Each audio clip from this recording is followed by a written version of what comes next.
देखिए, if half life of radio active isotope, अब radio active isotope मतलब ऐसा एक है जिसे रेडियो एक्टिविटी है।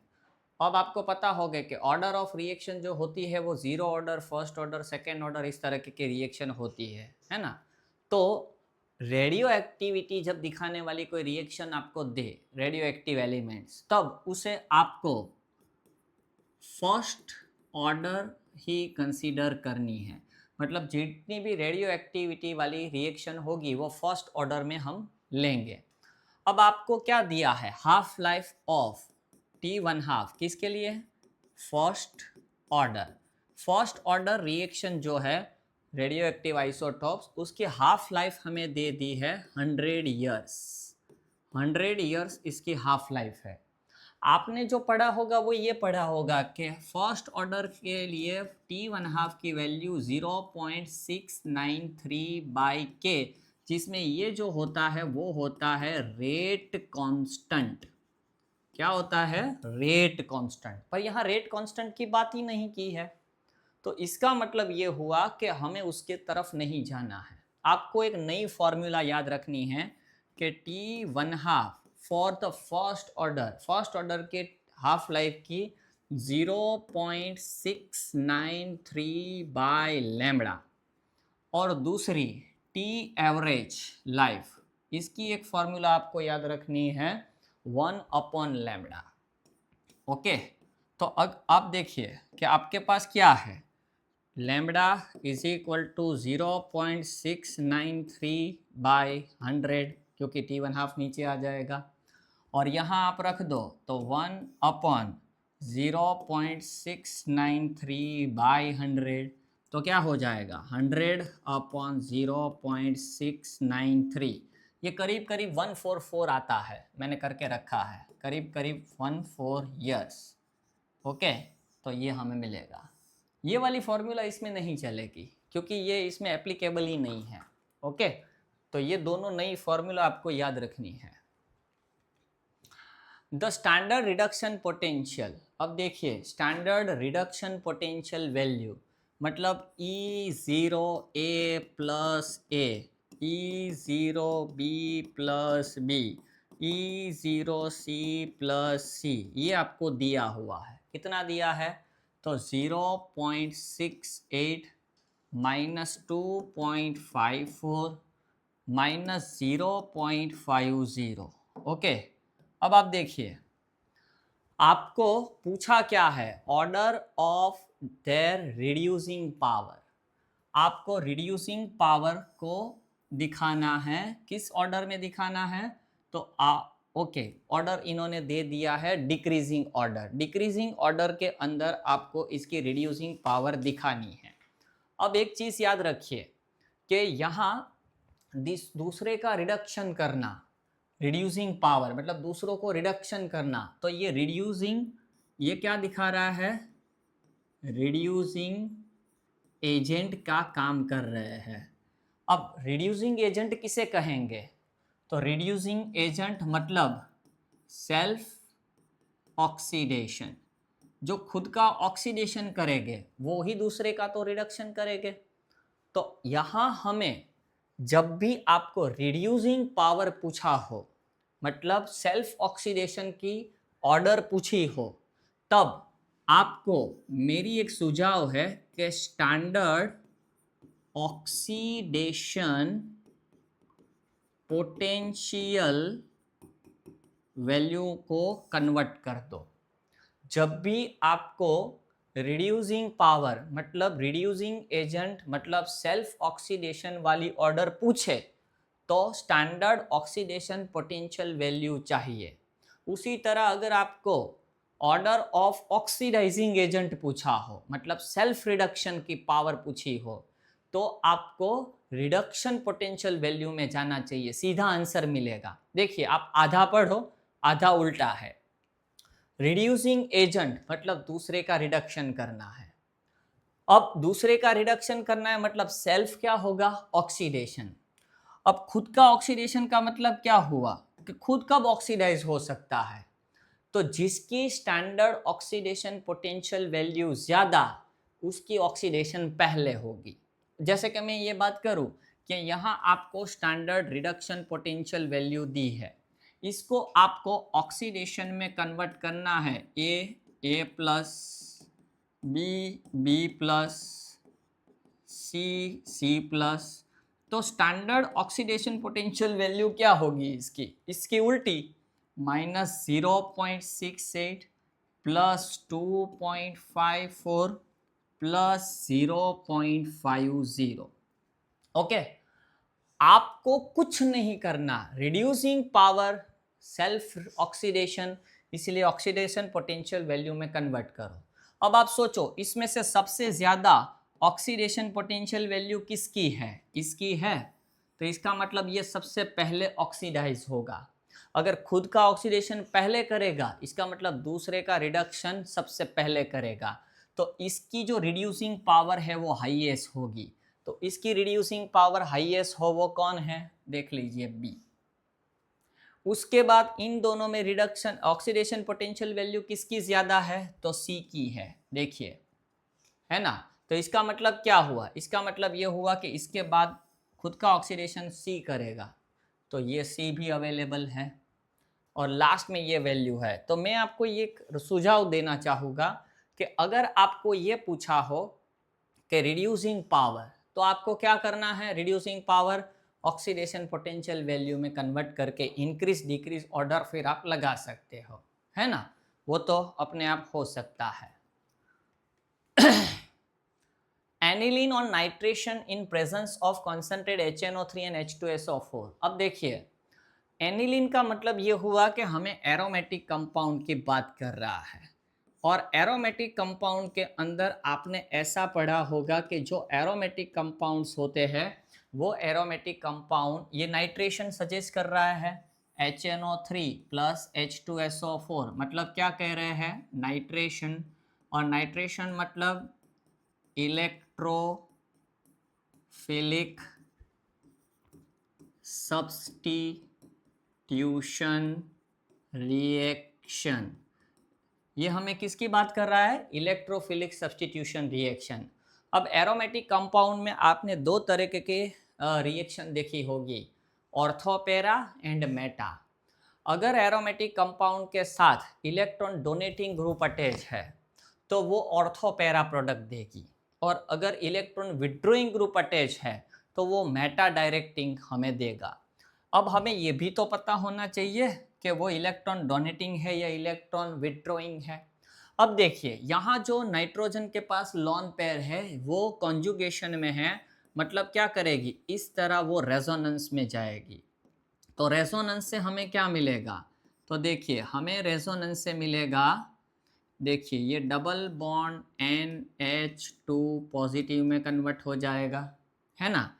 ये दो पैरासिटिस, ये यहाँ माइनस चार्ज, फिर ये यहाँ आए तो ये यहाँ चली जाएगी, तो हमें क्या मिलेगा, ये डबल बॉन्ड के साथ NH2 पॉजिटिव चार्ज, ये बॉन्ड एज इट इज़, ये यहाँ शिफ्ट हुआ, ये लॉन पेयर नेगेटिव चार्ज, ये यहाँ आए तो ये यहाँ चली जाएगी, तो हमें क्या मिलेगा, NH2 पॉजिटिव चार्ज, ये यहाँ जाए, ये नेगेटिव चार्ज, ये यहाँ आए तो ये यहाँ जाएगा, तो हमें क्या मिलेगा, इस तरह,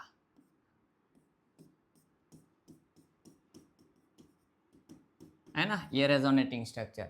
अब रेजोनेटिंग स्ट्रक्चर हमें क्या सजेस्ट कर रहे हैं कि ऑर्थो, पैरा एंड ऑर्थो पर इलेक्ट्रॉन की डेंसिटी ज़्यादा है, तो होगा क्या, जो इलेक्ट्रोफाइल आएगा वो या तो ऑर्थो पर जाएगा या तो पैरा पर जाएगा। तो आप आंसर सिलेक्ट करोगे मिक्सचर ऑफ ऑर्थो एंड, ये छापना रहे, हाँ लिखा है ortho and para nitro aniline, पर आंसर गलत है। क्यों गलत है, इस एनिलीन की जब हम कॉन्सेंट्रेट HNO3 एंड H2SO4 के साथ रिएक्शन कर रहे हैं, स्ट्रॉन्ग मीडियम एसिडिक है, मतलब इसके अंदर भर भर के क्या है, H प्लस आयन है, तो क्या होगा, NO2 प्लस इस पर अटैक करे, इससे पहले ये लॉन पेयर क्या करेगा, इस H पर अटैक कर देगा, और इससे क्या होगा, इससे हमें मिलेगा ये NH3 positive charge, anilinium ion. क्या मिलेगा? Anilinium ion. और एनिलीनियम जो आयन है वो क्या है? एनिलीनियम आयन जो है वो ऑर्थो पैरा डायरेक्टिंग नहीं है, पर वो मेटा डायरेक्टिंग है। याद रखना, एनिलीनियम आयन में कन्वर्ट हो गया और वो क्या है? मेटा डायरेक्टिंग है। और मेटा डायरेक्टिंग होने के कारण अगर हम इसकी नाइट्रेशन करेंगे तो जो प्रोडक्ट होगी वो NH2NO2 मेटा प्रोडक्ट मिलेगी। इसका मतलब ऑर्थो पैरा नहीं मिलेगी ऐसा मैं नहीं कहूँगा। जो स्टैंडर्ड बुक है, अच्छी वाली बुक, इन्होंने बताया है कि जो पैरा प्रोडक्ट है NO2 की वो 51% है, मेटा जो है वो 47% है, और बाकी जो 3% बचा वो ऑर्थो है।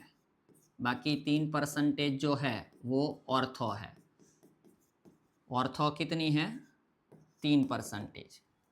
ओके, तो पहले तो एक और जवाब दे दूं। आप पूछोगे कि sir anilinium ion Meta directing क्यों है? वो मेटा डायरेक्टिंग इसलिए है बेटा क्योंकि ये जो पेयर ऑफ इलेक्ट्रॉन है वो यहाँ शिफ्ट होगी। मैं ये नहीं कहूँगा कि कार्बन नाइट्रोजन और ऑक्सीजन कार्बन के बीच में आएगी, नहीं आ सकती, क्योंकि नाइट्रोजन मैक्सिमम 4 बॉन्ड बना सकता है और यहाँ इसने 4 बॉन्ड मैक्सिमम बना चुका है, 3 हाइड्रोजन के साथ और एक बेंजीन रिंग के साथ।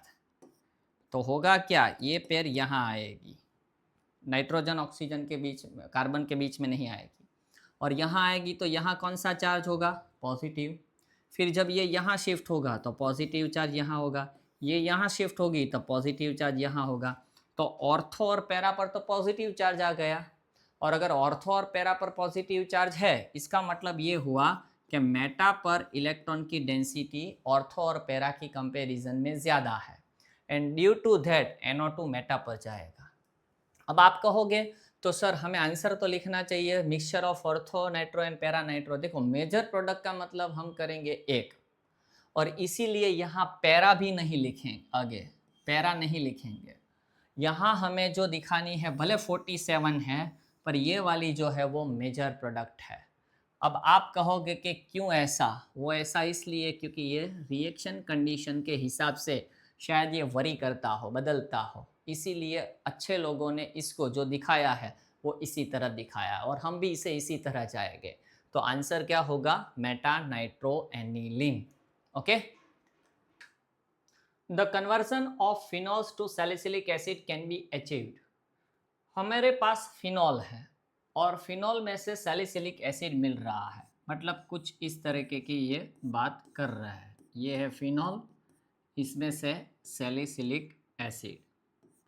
अगर थोड़ा बहुत आप जानते हो रिएक्शन के बारे में तो आप थोड़ा शॉक होगे और शायद ये कहोगे कि सर क्या इसमें ऑप्शन गलत है, क्योंकि आपने ये जाना होगा कि phenol to carboxy salicylic acid अगर जाना है तो ये जो रिएक्शन है वो कॉल्बेस रिएक्शन है, कॉल्बे की एक रिएक्शन है, और जिसके थ्रू हम फिनॉल टू सैलिसिलिक एसिड बना सकते हैं। इसमें एक भी ऑप्शन गलत नहीं है। अगर जीसीएट इतनी आसान होती, टेढ़ा क्वेश्चन ही नहीं रखते तो फिर क्या चाहिए? नहीं, ऑप्शन सही है। अब ऑप्शन सही है, ये रिएक्शन में जाओ उससे पहले मैं आपको एक साथ में, अब है ही तो मैं आपको पढ़ा दूँ कि आपको पता होगा कि जो फिनॉल है, इस फिनॉल की पहले NaOH की प्रेजेंस में CO2 के साथ रिएक्शन की जाती है around 400 degree Celsius 400 kelvin temperature पर।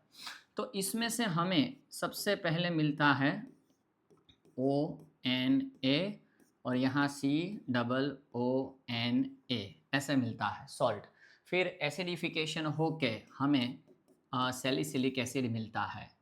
अभी तक कभी क्वेश्चन आया नहीं है, पर मैं आपको बता दूं कि शायद ऐसा आए, आपको पूछे कि NaOH एक्वियस जो यूज़ किया है इसकी जगह अगर हम KOH एक्वियस यूज़ करते कॉल्बे रिएक्शन के अंदर, एक्वियस KOH यूज़ करते तो क्या प्रोडक्ट सैलिसिलिक एसिड ही मिलती?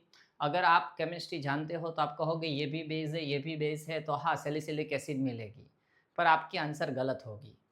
अगर हम एक्वियस KOH यूज़ करते हैं फ्रेंड्स, तो होगा क्या कि ये जो ऑर्थो पोजीशन पर लगा है उसकी जगह ये पैरा पोजीशन पर लगेगा। शॉक हो गए? हाँ, सच है।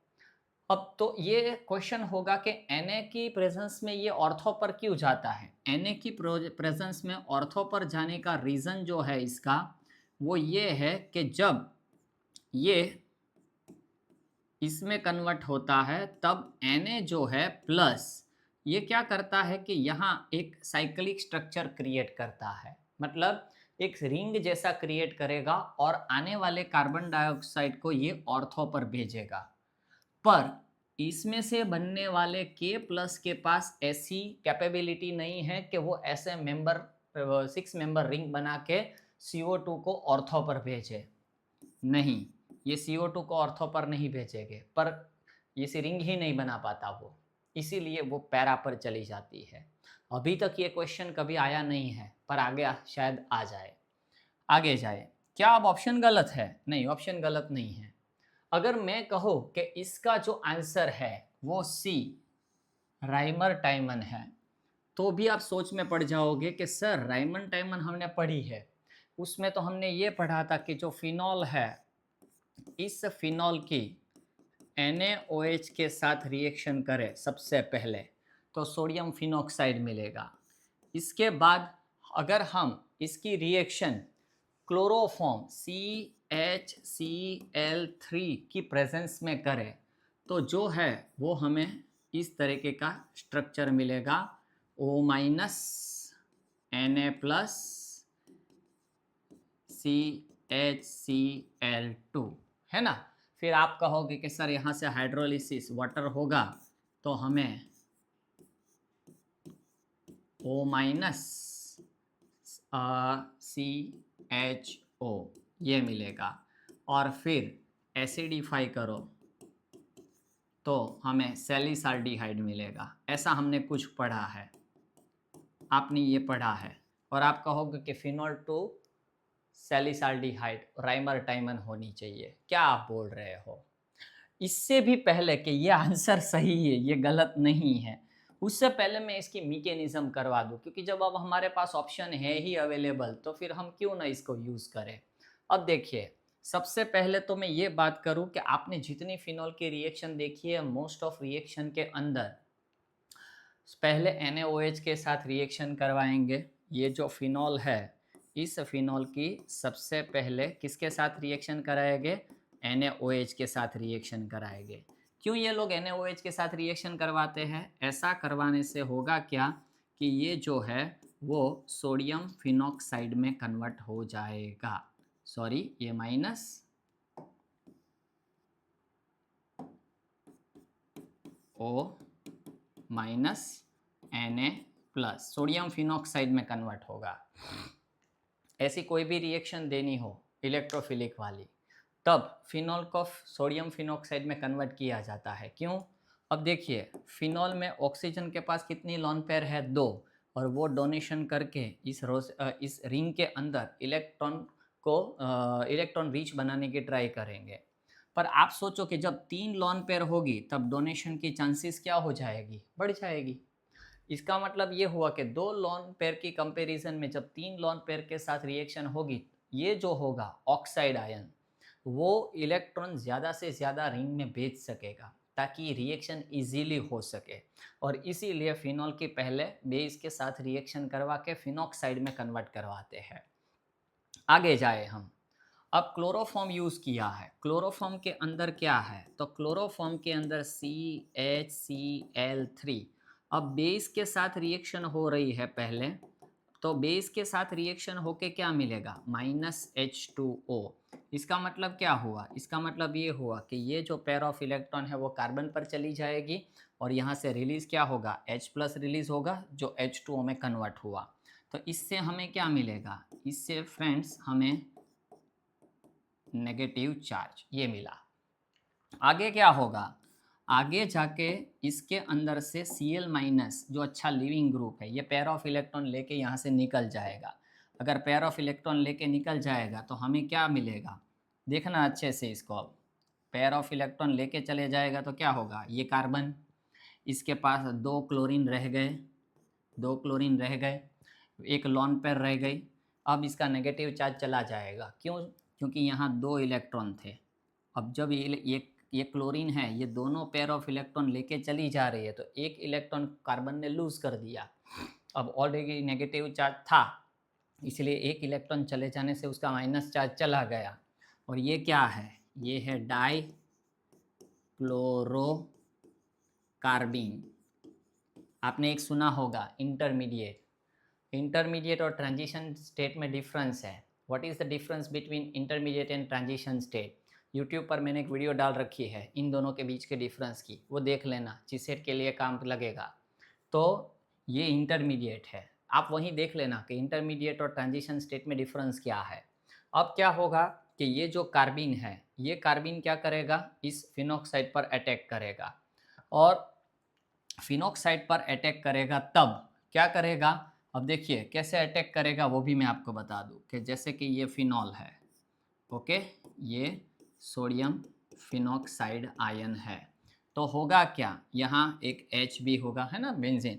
अब होगा क्या, देखिए यहाँ जो पेयर ऑफ इलेक्ट्रॉन है, ओके, अब देखिए इस वाले कार्बन के पास टोटल इलेक्ट्रॉन कितने हैं, एक पेयर मतलब 2 इलेक्ट्रॉन, एक पेयर मतलब 2 इलेक्ट्रॉन, और ये पेयर मतलब 6 इलेक्ट्रॉन है। तो क्या करेगा कि ये पेयर यहाँ शिफ्ट होगी और ये वाली जो पेयर है पाई बॉन्ड वो इस वाले कार्बन पर अटैक करेगी।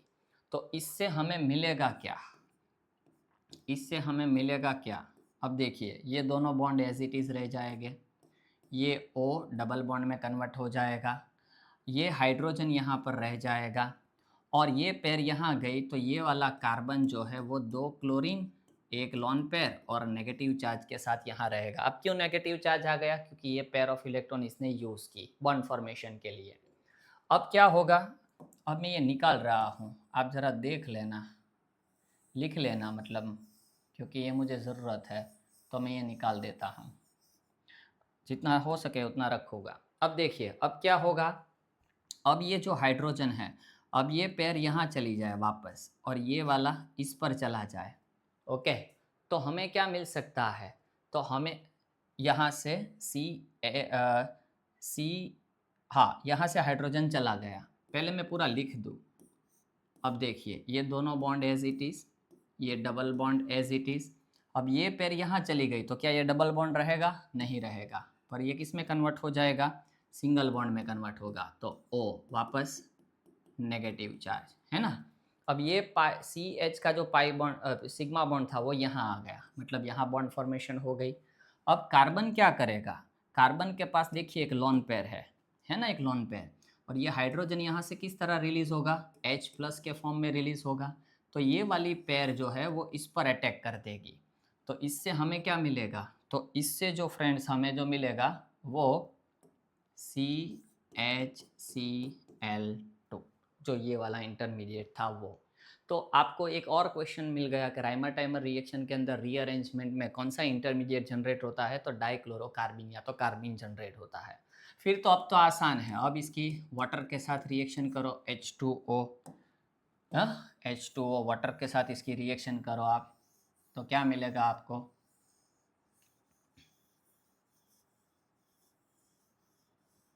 वाटर के साथ रिएक्शन करने से क्या मिलेगा हमें, O minus negative charge, CH, एक OH और दूसरा OH, मतलब क्या हुआ, माइनस माइनस ट्वाइस HCl, जो 2 Cl थे वो चले गए और 2 OH एक कार्बन पर आ गए। अब एक कार्बन पर 2 OH कभी स्टेबल नहीं है, एक कार्बन पर 2 OH कभी स्टेबल नहीं है, तो होगा क्या, इसके अंदर कुछ इस तरह रिएक्शन होगी, वो भी कैसे होगी वो मैं दिखा दूँ आपको, CHOHOH। अब देखो एक कार्बन पर 2 OH कभी स्टेबल नहीं है, तो होगा क्या, ये वाला जो बॉन्ड है वो यहाँ शिफ्ट हो जाएगा, ये वाला बॉन्ड यहाँ शिफ्ट हो जाएगा।